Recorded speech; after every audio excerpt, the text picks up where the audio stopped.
Babashura Mamutova a fini par retrouver ses racines. À 82 ans, cette vieille dame vend des sucreries devant la grande mosquée de Bakhchisaray, la terre historique des Tatars de Crimée, à 20 km de Simferopol.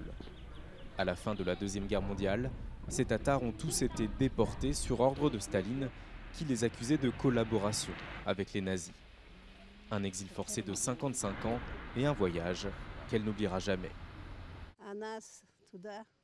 Ils nous ont jetés dans le train et ils m'ont dit « vas-y ». Et on a passé 18 jours dans ce train. Ils nous ont emmenés en Ouzbékistan. Sur le chemin, beaucoup sont morts, beaucoup ont été jetés du train. C'est une histoire terrible, je n'avais que 11 ans. On avait faim, on avait très froid. Voilà, on est parti comme cela. La vie de Babashura est à l'image des autres Tatars. Une vie d'exil et de stigmatisation. Aujourd'hui, cette communauté musulmane, qui représente 12% de la population en Crimée, craint que la presqu'île ne soit rattachée à la Russie.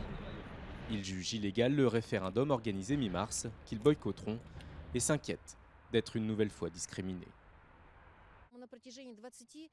Pendant 20 ans, on a essayé de casser le mythe selon lequel les Tatars de Crimée sont des traîtres, pour dire que les Tatars de Crimée ne sont pas source de danger, que ce ne sont pas des ennemis.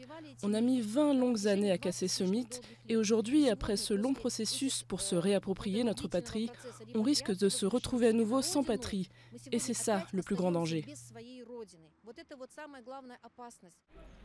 Même sentiment chez ces fidèles à la sortie de la prière du vendredi à Simferopol. Beaucoup ont l'impression de servir de bouc émissaire dans un conflit où ils appellent à l'apaisement. Ils craignent une russification forcée si la Crimée venait à tomber dans le giron de la Russie. Les Tatars de Crimée seront poursuivis parce qu'ils sont musulmans. Et en plus, les hommes politiques radicaux russes rêvent que la Russie devienne 100% russe et qu'il n'y ait plus d'autres représentants des autres nationalités. Les Tatars seront suspendus au résultat du référendum du 16 mars. Quoi qu'il advienne, ils disent qu'ils ne partiront pas, pour que l'histoire ne se répète pas une nouvelle fois.